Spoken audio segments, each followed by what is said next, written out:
Brought to you by Grow Generation. Today's episode of the Cantina is: whether on Dagobah or Tatooine you are, everything you need to grow right where you are, they have. Later in the episode, more on them you will hear. Welcome to a galaxy far, far away. Here at the Cantina Podcast, we provide top shelf service, including rumors, leaks, news, and reviews. Come in, order a Loman Ale, and remember, no droids allowed. I know what is urgent, and that's starting the show, guys. Well, welcome to the Cantina. Thank you to the intro team going on over there. Please do follow us on the Genreverse Podcast Network, wherever you get your podcast from. Basically, if you're listening to us right now, just follow on that, or if you're watching us on the Genreverse Podcast Network's YouTube channel, hit that red subscribe button. This is the Cantina LRM's premiere only Star Wars podcast, and for the last 3 weeks we've been discussing the Book of Boba Fett, and here we are in the fourth week of it to once again talk about the Book of Boba Fett. I'm Kyle Malone, joined as usual by Cam and Shockey. Hey. And guys, how's it going? It's going good. Another episode in. Yeah. Another episode in, and but better than the previous. Yeah. I got some pacing issues I want to discuss later on, but let's just kind of go around the world here with our initial reactions, and I'll start with you, Shockey. I actually thoroughly enjoyed this episode. I preferred the pacing of it, the storytelling of it. It was something that, like, I think I've talked about before. I almost had preferred like, just instead of trying to split the episodes up, where we get a little bit of the backstory of Boba with the Tuskens, and then then kind of the present day. This episode focused a lot more on the backstory, and really where we finally kind of understand now how Boba found Fennec Shan, after she was left for dead with Din Djarin and the other bounty hunter that was after him. We got kind of an idea. We understand now how she was able to survive, how the relationship between her and Boba formed. We now see, where Slave One, I'm calling it Slave One, has been this entire time, and how Boba got the ship back. And so it gives us a little bit more insight. The present day stuff was it was better for me. There were some ways that they did the story that I think that could have been. I guess that I understand maybe why, like, they did the Black Chrysanthemum scene the way they did, instead of. In my mind, it would have been better to just have Boba offer Black Chrysanthemum a job right away when they were with the Twin Huts, and saying, "Hey, you want to work for me?" But letting him go and then coming back, and maybe to see more Wookiee rage, and seeing how powerful Black Chrysanthemum is, and we got a little bit of a in-depth kind of knowledge of BK from the bar owner, kind of explaining. I think that's what it was. I think it was to give him a bit of backstory. I think that's why they did it. So, but I think it's exposition shoved in. Yeah. I think it was a lot better than the previous 3 episodes. Or what are we on? Okay. Cam, what'd you think of it at first glance before digging in too deep? Definitely my favourite episode so far. I think what I enjoyed was just some good drama, relationship building between Fennec and Fett. Ultimately, the kind of backstory does seem to always interest me more than the current timeline, but I think I can see how it's all being sort of set up, and the little bit we did get, I thought the Chrysanthemum scene was pretty cool. I kind of liked the way that he just continued to rip the arm off that guy. You could have thought he wasn't going to do it. It was like, that was pretty cool. He only took one though. Only took one just the one. The guy's got to watch. So, but yeah, other than that, I really enjoyed it. Yeah, absolutely.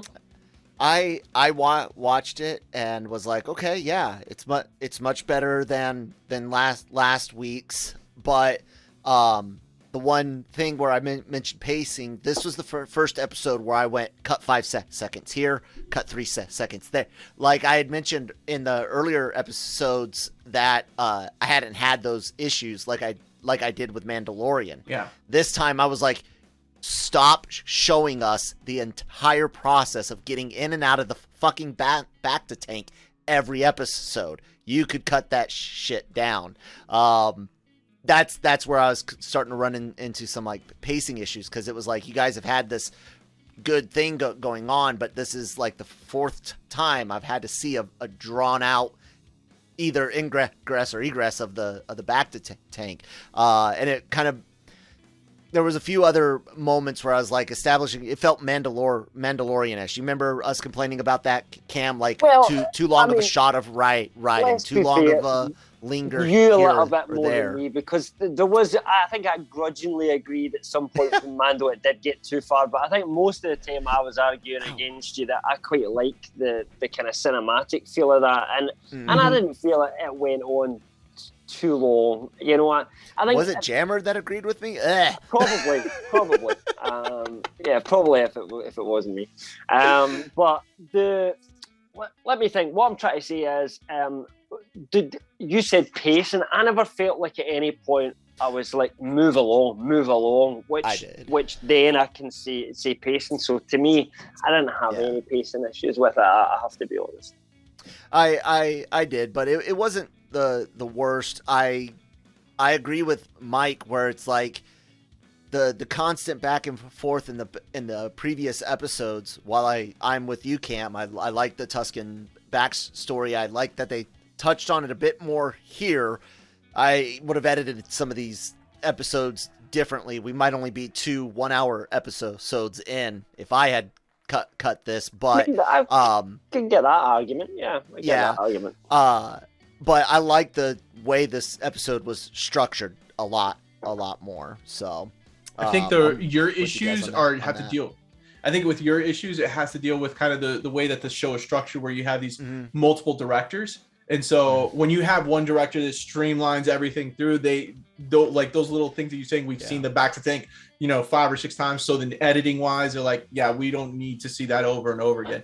But when you keep switching from director to director and you get these new guys in, and so they're showing you what they're seeing for the first time. So then, I can definitely agree with you. See your point on that. Where that issue's arising, but I don't know. Let me know. No, audience, am I the only one that stuff? Others notice it, but are you bugged by it? Let's talk more about what we really liked in this episode, and I'll kind of go in reverse order and start with myself. And that was like I said, kind of giving us a good solid place to stay for a minute. Seeing him, break in to get the ship out was awesome. Seeing the relationship beginning and grow with Finnick, I really enjoy that. I love it when you can do equal parts character and world building. Finally seeing Fett, brutally kill people, although they were righteous kills. It's a lot more mean if you kill selfishly, but no. I don't think I liked Sarlacc was a righteous kill. That was a bit revengey. That was almost a bit revengey. I suppose they didn't go absolutely. They didn't go there with the intention of killing the Sarlacc. They didn't. just kind of had to because it attacked them. So it was okay. I liked it, and it was funny because I mentioned a while ago the concussion grenades, the concussion blast things, and was it you, Cam, that were like, oh, I hope we don't see them again because it can't be every time he's in trouble. Oh, let me drop one of these charges. I think I said that. Maybe was it Mike that said that? I don't know. Maybe someone said something like that. Someone was like, I don't want to see the concussion things used every time he's in trouble, and that popped in my mind when I saw. I do remember us talking about that at some point, but that was many shows ago in another life when we were probably talking post-Man or something. I dug it because it was part Jaws, part Tremors, which Tremors is part Jaws itself, you know. So I really like that aspect. Cam, what were some of the highlights in this episode for you, man? I mean, I really kind of felt like I got more of what Fennec, and you know what I'd say is, like, when they first introduced Fennec Shan and Mando, I didn't really like her. You know, she was just I don't care much for this new character they've just introduced. And Fett and the OT really didn't care much of them. I think this week was the week that made me think I actually care about these characters now. I think they're a good dynamic between each other. It's almost like a business-wise power couple, you know, that we've got going on there, and they just make each other tick. So, yeah, I like the fact that there just wasn't a lot of action, and it was all just, you know, dialogue mostly and scenes between people. Even the sort of heist for the ship was done in a stealthy way. I thought the whole kind of scenario with the droids, the little rat-catching droid and everything like that, you know, which can, sometimes these kind of things can go wrong, but I just thought that was really well done, you know. Yeah. The Grievous-like thing with the knives. Yeah, the knives. And then chopping. Fennec just cuts its cords, you know what I mean? You know, there was a lot to enjoy about it. And I just quite liked the little bit of almost a little bit too much, as you said, exposition with Chris Stanton, but you know, I just quite like the fact that, you know, he ripped that guy's arm off at the end anyway. Yeah, and it was just old-fashioned. And you know what? I like Boba Fett just being a little bit of a badass, like, you know, just all right, I've got my ship now. You remember those guys running about in their bike gang?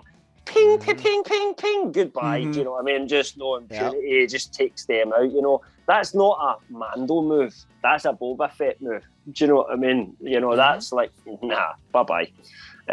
So, you know, I like the kind of, it felt more like a gangster setting up a gangster empire a little bit to me this week. I think that's where I'm coming from.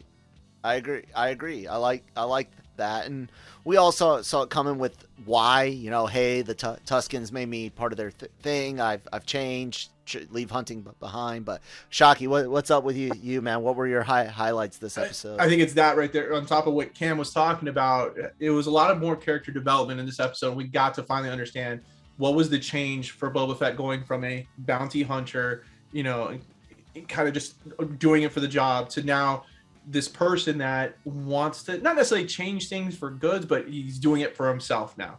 And he kind of explains that, you know, as a bounty hunter, it's always for someone else. We're the ones being sent in to be in, you know, whether we live or die, no one cares. And so now I have all these talents. I'm going to use it for what I feel is right. And so it's kind of that, the beginnings of that, like the Tony Soprano type moment, you know, where, hey, I'm going to start taking over. I'm going to start calling the shots. And so it's going to be really interesting to see how really in depth they go into this war between Boba Fett and the Pikes, because what we've seen from the Clone Wars, I believe they were in Star Wars Rebels as well. They were. Yeah. Is that, you know, the Pikes are ruthless, and you know they're all about themselves as well. You know, and you don't double cross the Pikes. You don't, you know, do a bad deal with them, and if you do, it's basically, you know, your death. And so that's where it's going to be interesting to see how dark and, you know, or deep are they going to go into that, or is it going to be where Boba just outsmarts them right off the bat? But it seems like he's building up an army. He's asking, you know, for more muscle, and then Fennec, you know, makes that comment at the end that you can always buy muscle, and they do that little Mando, you know, Din Djarin music right there, just kind of that subtle nod, like, all right, I'm getting. And so, you know, you can imagine Boba Fett saying, you know, I need your help, and you know, and Din Djarin thinking, I owe this guy a favor. I can see that 100%. Yeah, because you know he did help him and Fennec. So see how that goes. Din Djarin's got nothing going on. Yeah. No, hey, drop the kid off. He's just chilling. He's single man. You know, he's living his life. He's the king of Mandalore, you know, running about with a dark saber. Does he keep? That's going to be the question. Is So if he shows up in this episode, does he have the dark saber? I think he does. I guess I we'll don't know. find out. And what do you think? Out. I mean, obviously, we LRM had said Bosk is coming into this. This is where I think we could see Bosk as well, because I think in the past those two have worked together as allies. Do you know what I mean? So rather than Bosk being an enemy, I could see him coming in as somebody that they, you know, Boba Fett saying, I know somebody that will help for do anything for a few credits, and they bring Bosk in or something like that. But again, we don't know that. It's not a scoop. She goes to talk to Din, and he talks to Bosk. Maybe. You know what we're gonna do though? We're gonna talk to our sponsors over at Grow Generation. Grow Generation, where the pros go to grow. The Grow Generation commercial team is armed with industry-leading professional consultants. Grow Generation's team will help you fully manage any size or scale project. They offer turnkey facility designs, cultivation room design, and on-site project consultation. Go to www.growgeneration.com, where the pros go to grow. And thank you, Grow Generation, for sponsoring the episodes as usual, guys. Check them out. Let them know the Cantina over from the Genreverse Podcast Network sent you to go get all your growing needs. So yeah, guys, much better episode, but still not perfect. There's still some issues here. You know, some technical type things, some Earth things again, and this time they're they called the mods. God damn it! They just outright fucking called the mods. Yeah. My God. Yeah. I mean, there was nothing visually this week that was. I thought, we were kind of getting to a point where I was thinking, there's been not anything visually that's going to annoy Kyle this week. And then they said that line, and I thought, oh, fuck. Well, that's coming up. That's getting brought up because it's just, you know, I just do have to wonder what the writer of this show, Jon Favreau, was genuinely. I mean, I think it's been pretty good with Star Wars so far, but John, if you listen to this, because I'm sure he does tune in to all episodes of the Cantina. Why would he not? Why would he not? What were you thinking? You know, you already visually linked them, but literally to call them the mods, and they are on what is basically mod scooters. You just had to push it too far. That's why he's doing it, just to annoy Kyle. He's now it's a. It feels like it's personal now.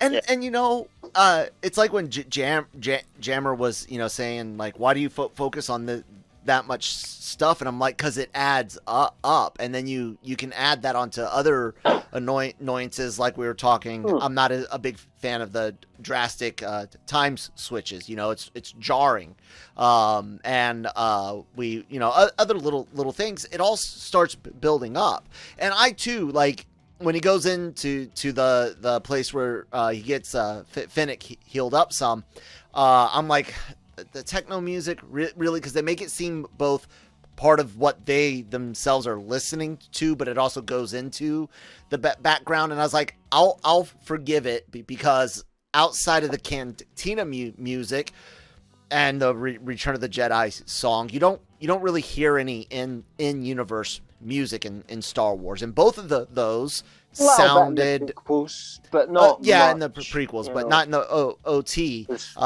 No.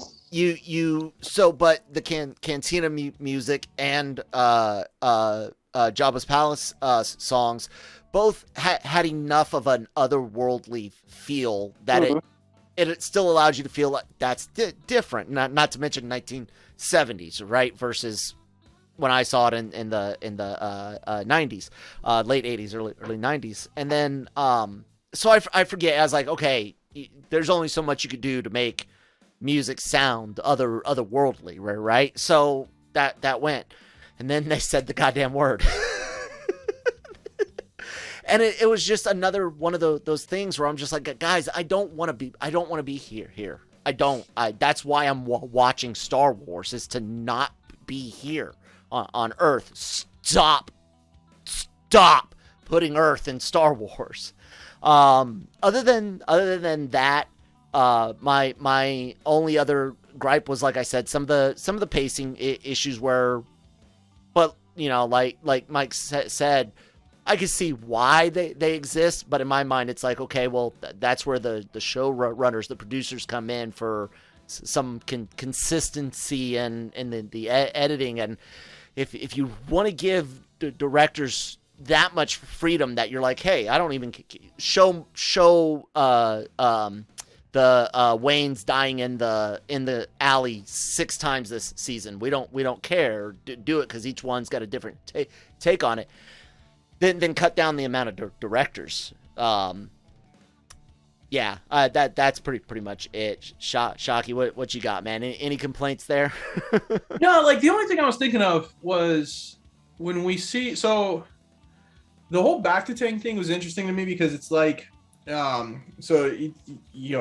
so many, you're doing these sessions in the back tank to heal yourself, to, and it rejuvenates you to, be fully 100%. Like they said, scars disappear. Yeah, and the scars disappear and stuff. Was that, so I think that would have been better off to do the back to tank prior to Boba coming back in Mando, because when we see him, he's still scarred up and everything. So maybe that he doesn't have a back to tank yet. And he got it at Jabba's palace, so he doesn't. Maybe that's maybe where it is. Okay. Because I was thinking, I was like, wouldn't he have because I'm guessing it's something in Jabba's palace. Once they made their way in there, he thought, oh, there's a back to tank. Yeah, ideal. Or he used whatever money they had to get one. Right? Because when they're doing the flashback scenes where he's getting his ship back and everything, it's like Finnick makes the comment like, you need to get it, you need to find a back to tank, and I was like, wouldn't it have been made more sense to have him have the back to tank before going looking for his armor, but it's that makes more sense though, that probably the back to tank was in Jabba's palace. Once he takes over Jabba's palace, he has access to it and is able to. Or they just did know where to go because they were just on Tatooine, then helping Mando. They didn't have time. Then that was the next place they went, and it was the first thing they got was, well, you're right, because as Boba Fett said, he's got plenty of money. As he said, I've got plenty of credits. Yeah. I mean, a bounty hunter as successful as Fett. Does all his own repairs and everything. He's got money. So ordering a back to tank, I don't think on from. Go on Amazon. Next week's episode, you're gonna see Boba ordering on his Apple iPhone on Amazon just to piss Kyle off. Just to piss Kyle off. I need a back to tank. Hold on 1 second, guys. And then it comes in a red and a yellow. Exactly. There will be no Star Wars for Kyle except for Visions. I'll just embrace my weeb fully and watch nothing but anime. To be fair, they must have delivery drivers in a galaxy far away as well. Yeah. And is that what Han Solo was? Spaceships going back and forth, transporting goods. Exactly. Did you have any other dislikes, or should we? No. I mean, I thought this episode was. To me, it was the best of the episodes yet. Like, I got a lot of information. I got a lot of backstory kind of fills me in on this. I think the pacing was better. So yeah, I didn't really, minor things in my head that I was like, oh, maybe, but after talking to you guys, it kind of makes sense with the back to tank. And it kind of like, I had to think about it. Why didn't Boba remember that Jawa was taking his armor from him? But, when you're left out in the sand, and I didn't think about that, and that was my thought. It was just he was so out it, he doesn't really remember what happened. And it's just an easy way to have the Sarlacc pit added into it one more time and blow the bad boy up and stuff. So I really thought the damn crate dragon would eat a Sarlacc. Like, that's what I wanted to see happen. Like as like a dragon's coming up through a Sarlacc pit, because you'd think they'd eat it every now and then, right? Well, suppose if I remember correctly from the old Star Wars encyclopedia that I had, the Sarlacc pit goes down and down. It's big and it goes out as well. Kind of like we didn't know how big the crate dragon is. That's the kind of the Sarlacc pit there. And also the other thing that is, now we know how he was able to survive. The Beskar armor, is what protected him from being, basically deteriorated from the acid in the Sarlacc pit. So. Yeah. Cam, man, Other than the mod stuff, which you already talked about, did you have any complaints this week? No. Simple. I mean, really, it was just the mod line annoyed me. That was really it. Other than that, I was pretty much happy with everything. So let's go ahead and let's grade this episode then. Cam, what do you give it, man? I give it an A. Cam gives it an A. Shockey. A as well. And Kyle will be the pessimist and give this a D. No, I'm joking. It's an A minus. It's a great solid episode. Admittedly burdened by some weight of things that has happened before, including pacing stuff and whatnot. But I think it's only fair. At least I'm open with you guys, the audience. You know, so A and A minus is not too shabby for this, considering last week I was like, considering you were you're only watching this because you're doing the show now, you'd probably have waited till it ends. So that's an improvement. Absolutely. If you guys would have been like, no, this is absolutely fixes it, I probably would have been like, if it doesn't fix it, I quit, and I would have watched it and be like, okay, I'll come back for the next one. But yeah, man. Hopefully, it continues to improve on what they've got going on here. And then the only other thing I kind of want to God, I had a point. I was gonna say the other thing I wanted to see them do, and I lost it. It wasn't like a negative thing. It was like a build on it. Anyways, I can't remember it. So, what do you guys think are Shockey? Maybe since you're kind of like our Pulse Star Wars news guy or whatever. Mm-hmm. There's some things that some people are expecting to see. They said 5, 6, and 7 are big deals, man. What are you feeling about episodes 5, 6, and 7 for this? What surprises do you think will land where? Well, if we think about it, going back to the previous shows that Jon Favreau has been the executive producer for and showrunner for, everything's backloaded for the second half of the season. So we're now getting into, even though it's not 8 episodes, it's 7 episodes for the season. Unless they're dropping a surprise episode that we don't know about. I don't think I don't think so. But yeah, 5, 6, and 7. Here's what I'm thinking is going to happen: is we're going to see in 5, we're going to see Din Djarin come back, because the music at the end, and where the backstory, the flashbacks are getting to is right where Boba's going to find. You're going to see Cobb Vanth with his armor and stuff, and so those are going to kind of be the tie-in storyline. So I think we get Mando coming back. Episode 6 was directed by Dave Filoni, so I think that's where we see Cad Bane, because that's kind of his one of his creations. That he's come to life here and stuff. So kind of like what he did when he directed the episode in Mando season 2 with Ahsoka. I think we get that with, and possibly episode 7 is where we see Bosk and some other bounty hunters that, building the army, because the way that the pacing of the show is setting up, I don't think we get into the war with the Pikes. It's going so slow. This is the prelude. It seems like this is the build up. Like this is exactly the prelude of the book. I think we're still going to get a climactic battle. What I think though is we're going to discover that the Pikes were just a front, and that it goes this puts the investigation into a whole new direction. You could see one of those unbelievable cliffhangers ending season finales where it's like, oh, the Pikes were just I just think they're pawns for something more, because I definitely think we're leading towards a multiple season show here, which therefore has to establish an overarching story that you don't necessarily fully grasp at the season 1. And I think that could potentially link in to some of the stuff that's happening in the other shows as well. I have to wonder, because there's been rumors for things to have been connected to solo characters, characters from the solo movie, as well as those characters from the solo movie being connected to some EU stuff like Prince Shizor recently in the Kira comic. And I have to wonder if there's a secret, a potential for a Shizor name drop, not necessarily see the character himself, although it wouldn't be completely out of the question, I guess, of theoreticals.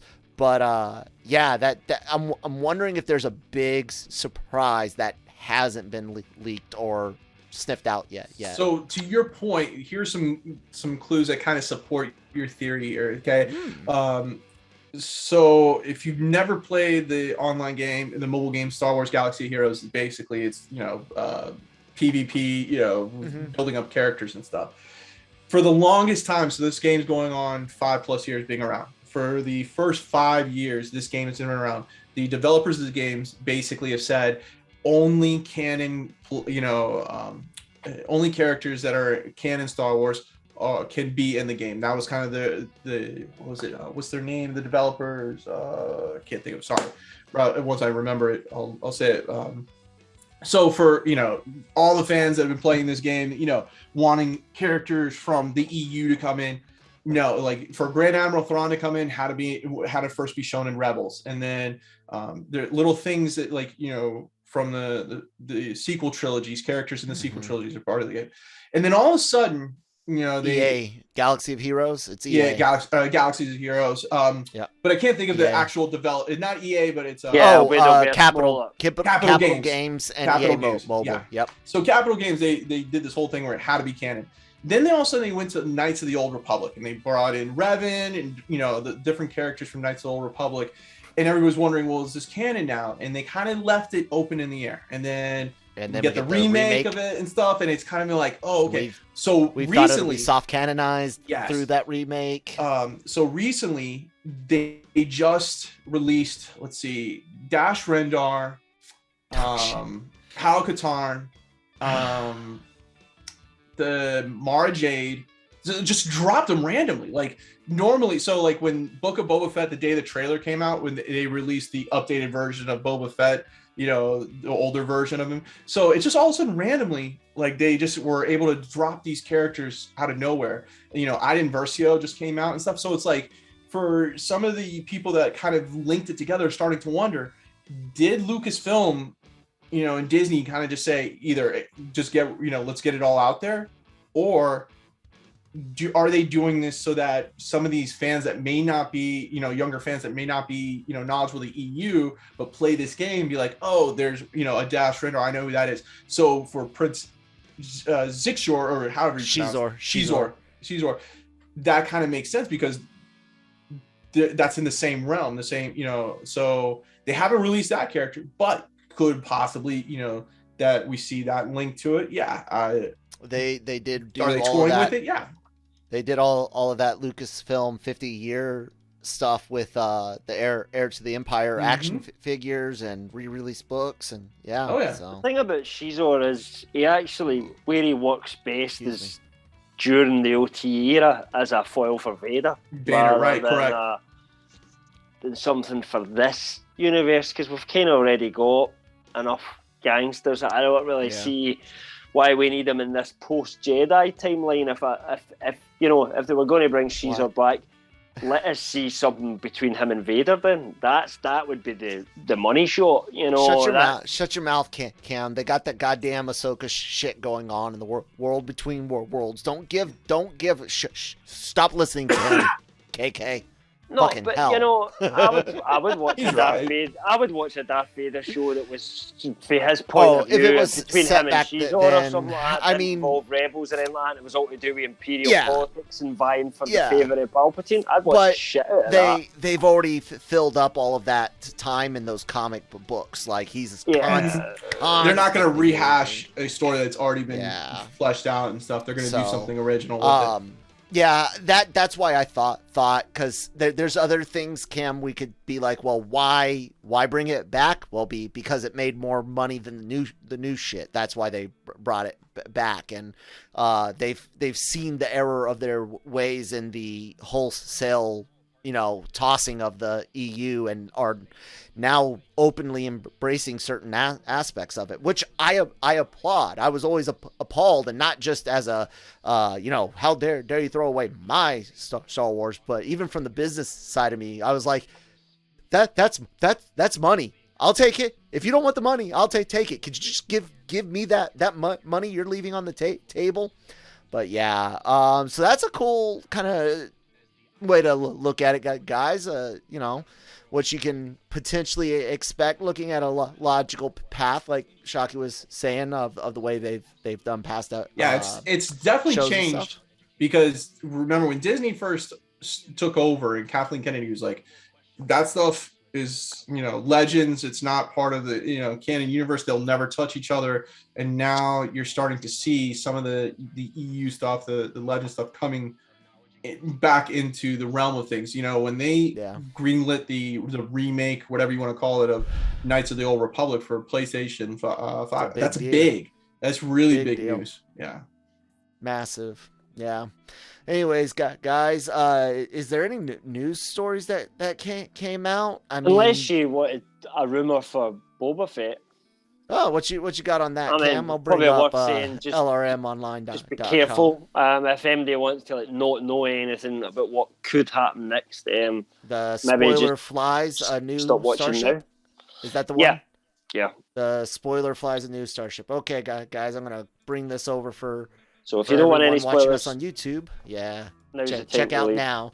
All right, Cam, it's on screen. What do we got going on? So this was a report from Bespin Bulletin, and to be fair, they did say they're not 100% sure on this, but it does kind of match up with a couple of things. And they said that they believe that Din Djarin does come into, obviously, Book of Boba Fett, and that he will actually be piloting an N1 Naboo starfighter at the time. Now, there was Making Star Wars had seen and got some images of an N1 Naboo starfighter, which, at the time they were, was it Mando, was it this or whatever, but it's quite clear that was for Book of Boba Fett.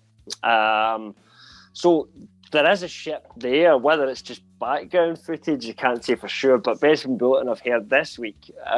But it does seem as if they're not 100% sure that when Din Djarin does show up, having not had the Razor Crest, he may show up an old N1 starfighter.